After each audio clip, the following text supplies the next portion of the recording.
Introducing NASM 1, NASM's ultimate membership program, where the NASM community helps each other build incredible careers, transforming the lives of the clients we inspire and supporting each other as we grow and succeed. NASM 1 is best-in-class tools, cutting-edge certifications, confidence in your craft, and everything you do as a personal trainer made easy.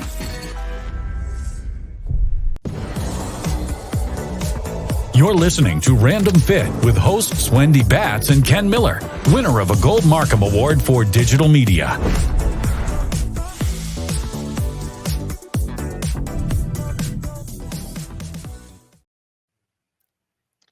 Welcome to this episode of Random Fit, where me, Ken Miller, I'm joined with Wendy Batts. Wendy, how you doing? I am doing great, Ken. How are you? I'm awesome. Thanks for asking. And I'm surprised we haven't done this topic before when it comes to finding your perfect gym, considering you've worked out on a gym, you actually train out of a gym. I have a personal training studio, but a majority of my career in fitness was in that health club and gym setting. So, Wendy, I'm really surprised we haven't done this yet, considering it's something that a lot of us partake in. Well, and this I think is very relevant to me right now. So the facility that I work in, I don't own that one particular gym, and it's located about 40 minutes away from my house. So I do have people that live close to me come to my house because I do have an area in my basement that we've made available for tables and rooms and a small little gym area. However, it's not convenient to the airport. So if I have players that are flying in and I need to work on them, I need something that's closer to the airport and then also closer to some of my CEOs that work and have their businesses out in the pretty much what they call the executive portion of Atlanta. And so this gym is actually going under renovation for 2 months. And I'm like, oh no. And the people that own the gym and the companies that surround there, they're like, hey, there's 2 different locations you can choose to, you can go to. We really want you to make sure that you stay. Cause I'm like, I'm just going to shut it down for 2 months. And that was like, please don't do that. But it's all about all the things that we're covering. And so when we were talking about finding my perfect gym, I have to find my perfect gym again for my business. And so everything we're going to talk about was literally what I had to do over the last 2 weeks. And number one, it starts with location. What is the location? Is it convenient for my clients? I know it's not convenient for me, but I have to think about my business and the people that come to see me. So location, location, location. It is key, number one, because if it's out of their way and it's inconvenient, they're not coming. Yeah. And I've been a benefactor as well as a victim of location, considering where I am in the San Francisco, Oakland Bay Area. The traffic can be horrible in some cases, depending on where you're coming from. But if you live nearby, it's really convenient because I'm within a neighborhood, and half the time that people come through my doors, it's because I'm within walking distance, I'm within biking distance.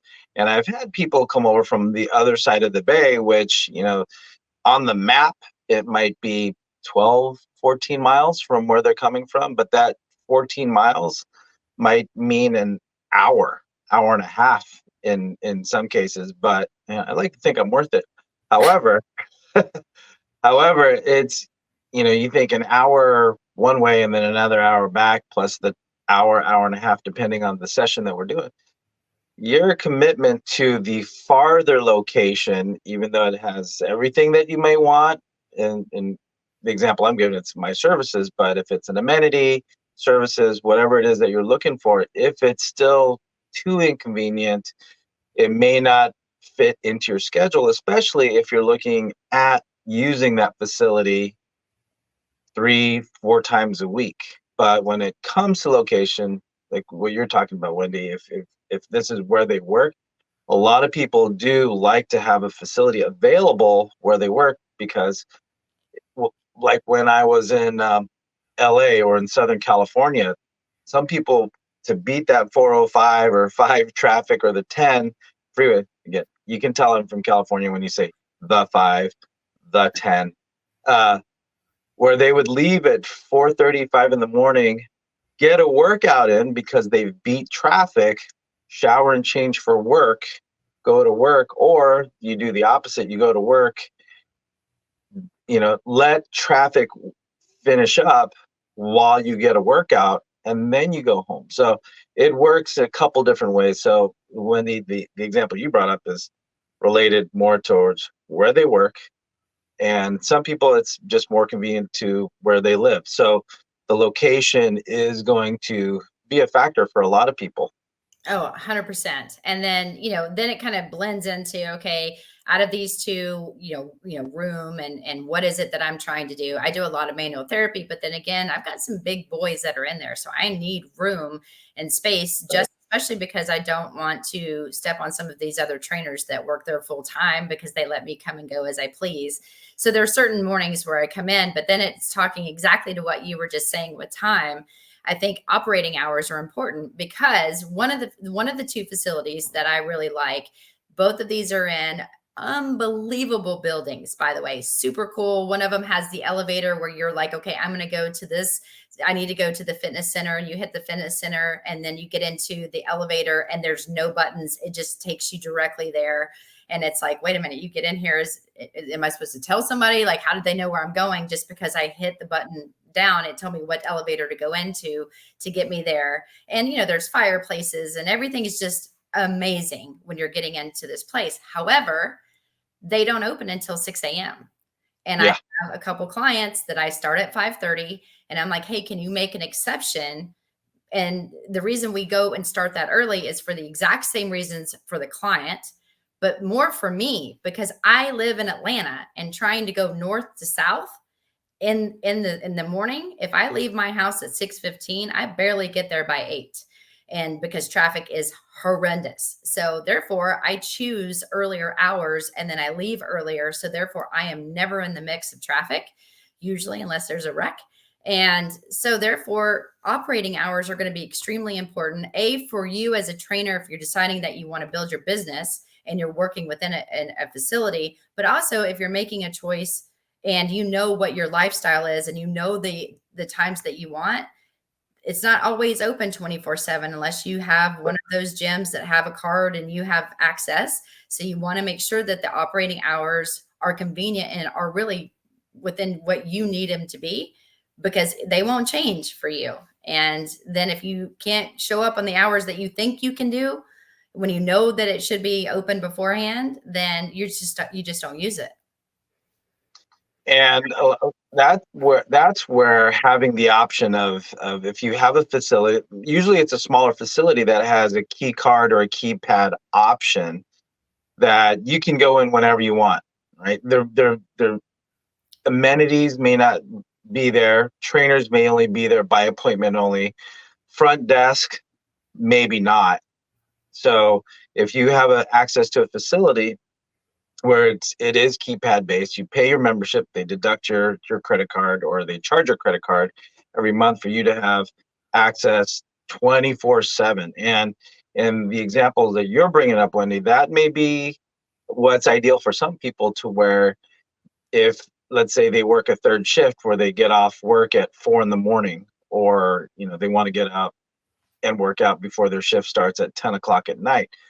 Those are the times where you may want to look at that type of facility, that amenities may not be there, personnel may be there, staff may not be accessible, but you have access to a facility. So there are trade-offs when we think about hours of operation, because unless someone's working out with you, Wendy, that who is willing to get, however early you wake up in the morning for your 5:30 client, those are things that you're going to have to research when it comes to hours of operation, not just to where you can access the facility, but if you want a personal trainer, if you want that guidance, you're going to have to do some research on, who you can work with. Because back I'd say not even that long ago, I had a client that I work out with 5 a.m. a couple days a week, but that's all they can do between work and family. Having that early morning access was the only way that we were going to be able to train together. But that's not to discount those night owls who are on the opposite side of the spectrum. So for all of those of you that have worked in the gym and the health club and you're responsible for closing, you know what I'm talking about. When your responsibility is to clean the gym before it shuts down, and if the gym closes at 10, there's always that one or two guys that walk in at 9:30 that want to get their workout in right before the doors close. So hours operation, it's not just what you mentioned, Wendy, is about the early start, but it's also about the closing. So there are facilities that do offer 24/7 access, and there's usually a sacrifice on the other side of services, but you'll have access when you need it. Well, and I think too, that leads to the 24-hour ones. Again, there's some out there that have all kinds of room, space, a variety of equipment. But I think that leads us into the next point is what type of workout are you going to do? And if you guys follow NASM, we talk about the NASM OPT model where we want to build a strong foundation, and then we want to get you into strength, and then we want to get you into power. And so in my facilities, one of the things I look for, or I won't be a part of it because I know the type of training that I need to do with my clientele, is I need them to have a cement wall. I need them to be able to have something that I can throw balls against, or they can throw balls against, and they are getting the rebounds and the time, or they need a trampoline or something where the rebounds will be, especially if I'm working with pitchers or something like that, and we're doing something specific.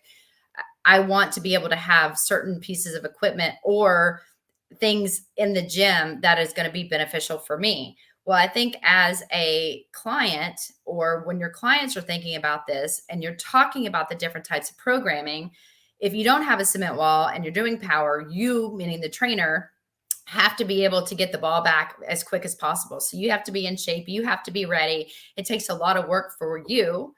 But if you can find some of these amenities and you know that it's going to be beneficial, that's going to be important.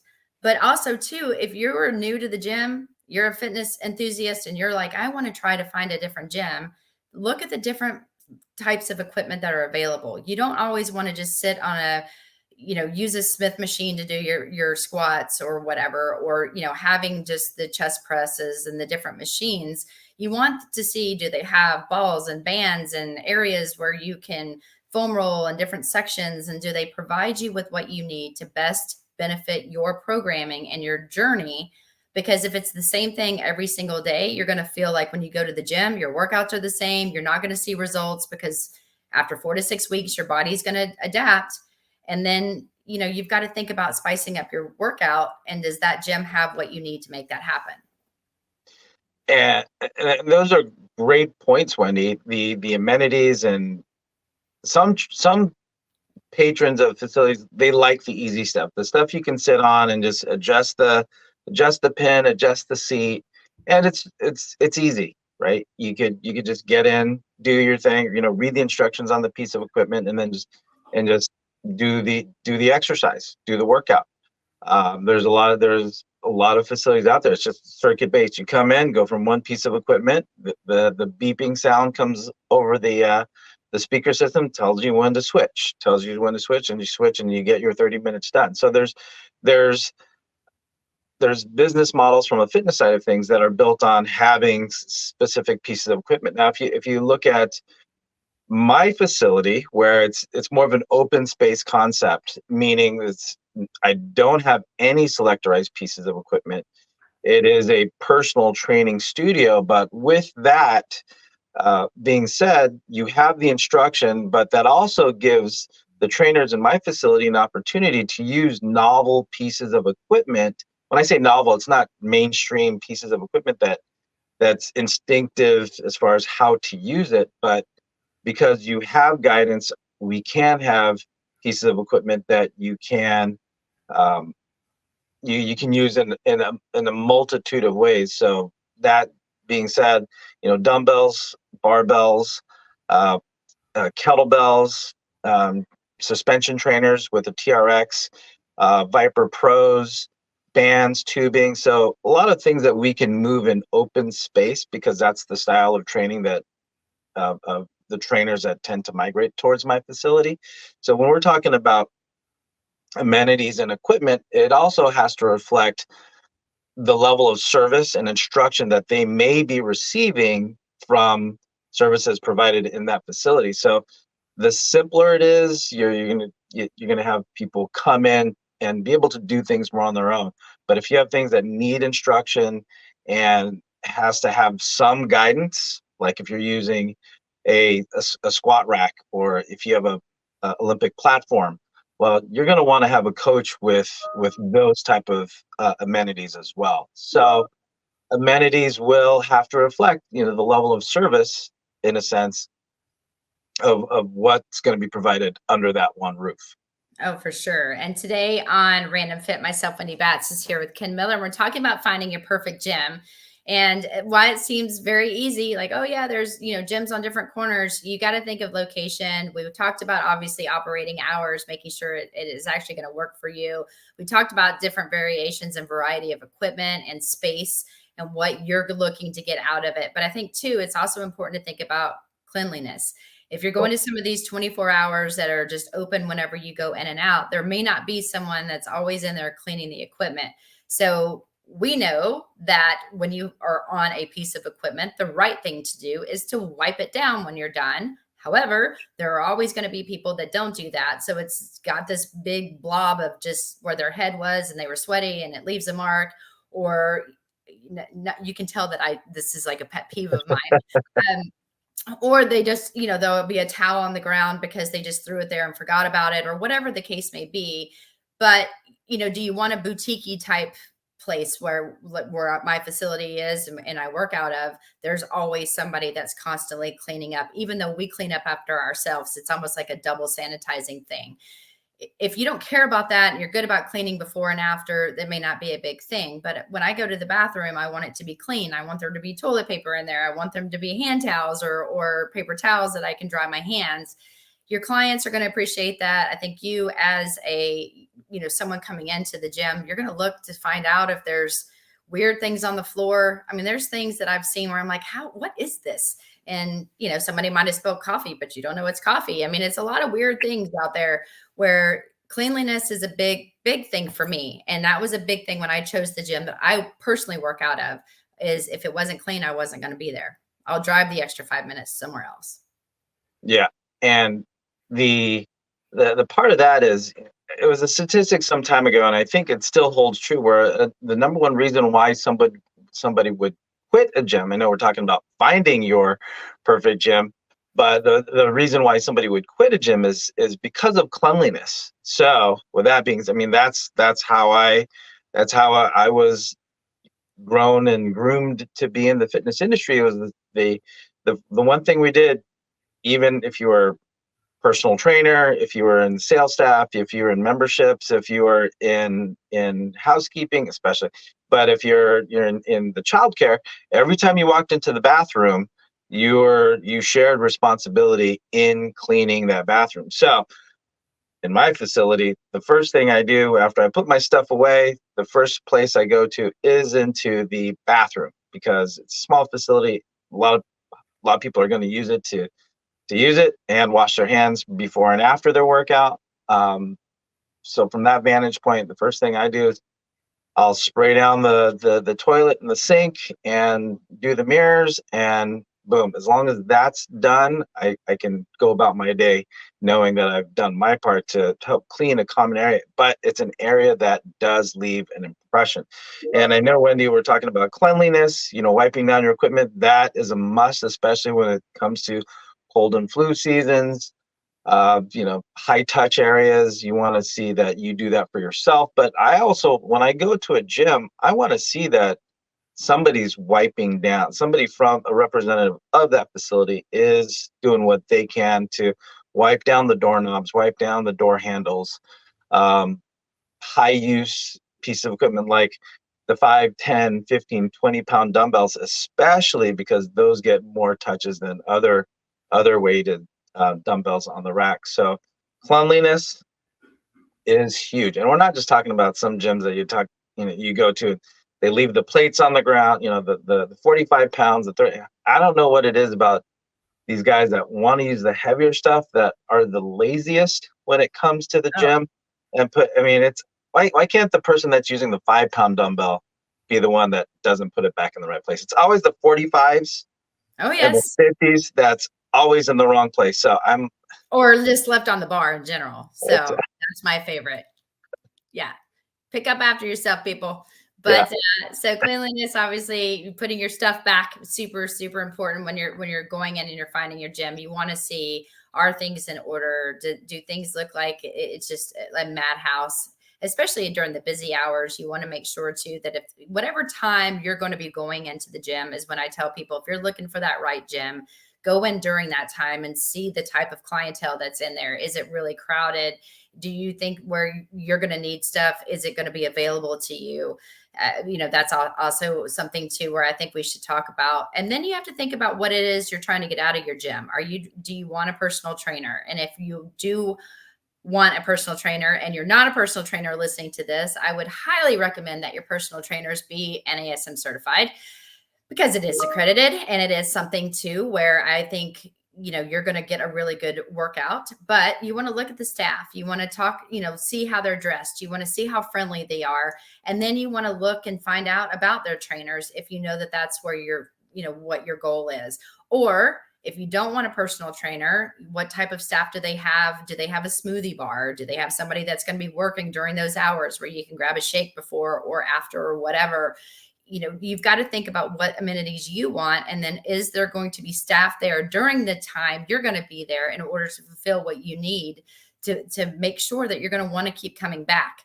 Because you see this, and you guys can look at the statistics coming in March.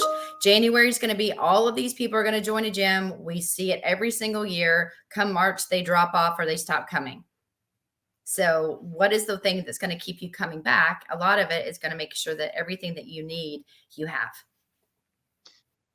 that is pivotal. Having the right instruction, whether it's just the onboarding process to get you familiar with the amenities, because there's a lot of, when you're signing up at a gym, you're going through the membership sales process, and they're letting you know what your investment's going to be and the hours and everything else that we've talked about. But the onboarding process, I think, Wendy, is where people don't appreciate that expertise. And even if it is somebody who, I would say, for lack of a better term, is the floor instructor, that person that's responsible for cleaning the floor that we talked about, but also reminding the members of what they have available to them, right? So, and part of that is just a general introduction. Especially if you have newer equipment that might have features that aren't common or may not be in other gyms traditionally, onboarding the new member with some of the facility amenities or pieces of equipment, or even how to use some of the more intricate pieces of equipment, that's a safety thing for me. But also, as a new member, you have an idea of, okay, well, oh, this is how I can complement my goals. This is how I can use my day. This is how I can maximize my membership. So having somebody that just doesn't understand, more than just exercise science, they are certified through the National Academy of Sports Medicine, but they're also there to onboard you and, get you into maximizing what it is that you're paying your monthly membership for. So the expertise in the staff is important, not just for helping you get your results, following up with you when you have, quote unquote, fallen off, but also just to be there, be that friendly face, and make sure that you're using the equipment the way it's supposed to be used. Well, and I think it kind of blends into some of the other things that you and I have talked about. We've already talked about the importance of hygiene and cleanliness, but like you said, when you're coming into the membership and you're meeting all these people, you want to find out too, like, if classes are your thing, do they offer the classes that you want? Are there different types of classes on multiple days? So therefore you have options, because you're only going to have certain hours that you can and can't come into. So if you've got to see, are classes even a thing? But I think the final thing, Ken, I wanted to really hit home on is it a friendly community? When you walk in, do people greet you? Do you feel like when you walk in, they're excited that you're there and they want you to be there? Because I think it's a socializing, the gym should also be social and then not social. And what I mean by that is I love to go in and say hello to everyone when I first eventually, walk in, talk to the staff, And this is when at my personal gym, when I'm doing a workout, I don't want to be social when I'm in my workout. Like I have my headphones on, I have my hat pulled down as low as I can. I go in, I do my thing. I don't want to be interrupted because I only have a certain amount of time to get what I need done so I can get out and then move on with my day. However, before, after, during, when somebody wants to stop and talk to me and ask me different things, I love it because they also are like, hey, I haven't seen you in 2 weeks. Where have you been? And then when I can throw out South Korea, they're like, okay, you get a pass.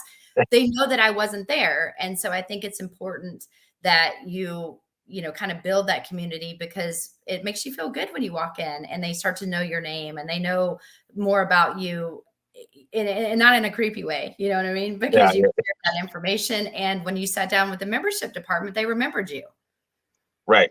And that is huge because if you've gone to a place long enough in your face and you're going and right frequently enough that people remember you, I mean, that's huge, especially, if you wind up being like Norm on Cheers. Yeah, you walk in and hey, there's no better feeling than to know that people are acknowledging you and that they're happy. They put a smile on their face when they see you, then you're in the right place. So having that community, having a common faces that you recognize and you can say, and eventually you'll exchange names and find some common ground. But overall, if you're going to spend 4 or 5, maybe 6 hours in a facility a week, that's a place you should feel comfortable, right? You should feel like you're appreciated and people are glad to see you. Who doesn't want that anyway? I know. And I'm telling you, it really does pay off because I know all the people that come in and out of the gym when I'm in there.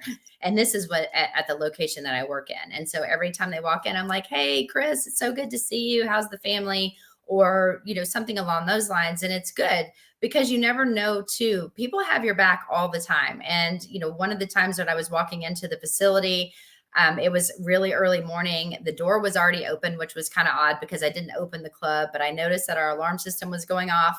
So I went to set the alarm or turn it off, but I thought, well, how is the door open? Well, at our facility, another reason why it's going through a whole thing and is if you don't shut the door all the way, it doesn't lock.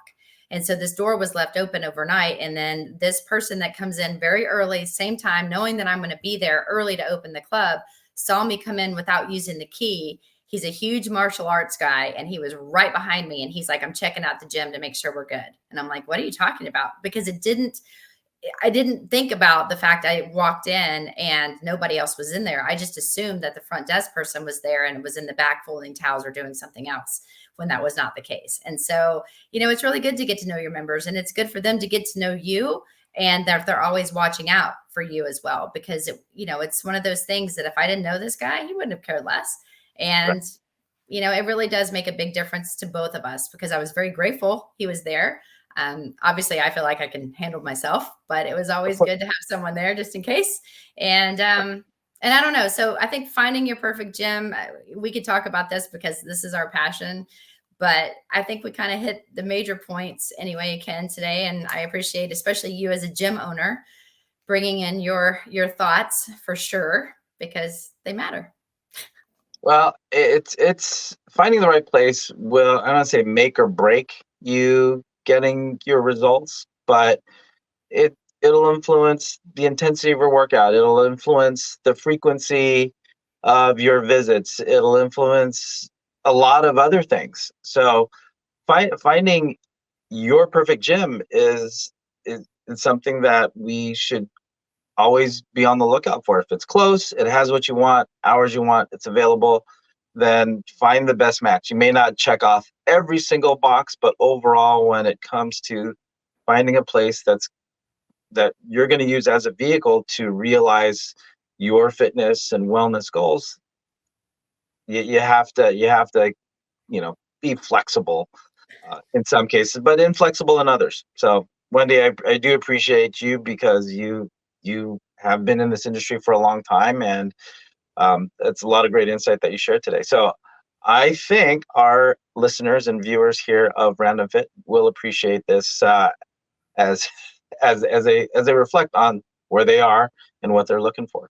So for everybody that's listening to us here on Random Fit on this episode of Finding Your Perfect Gym, Thank you so much for listening to this episode and other episodes that both Wendy Batts and I, Ken Miller, have done on this podcast. So if you like what we have to say and want to hear more from us, like, follow, subscribe, download, share, rate, and comment. Keep in touch with us. Let us know what you want to listen to, and we'll do what we can to get that information to you.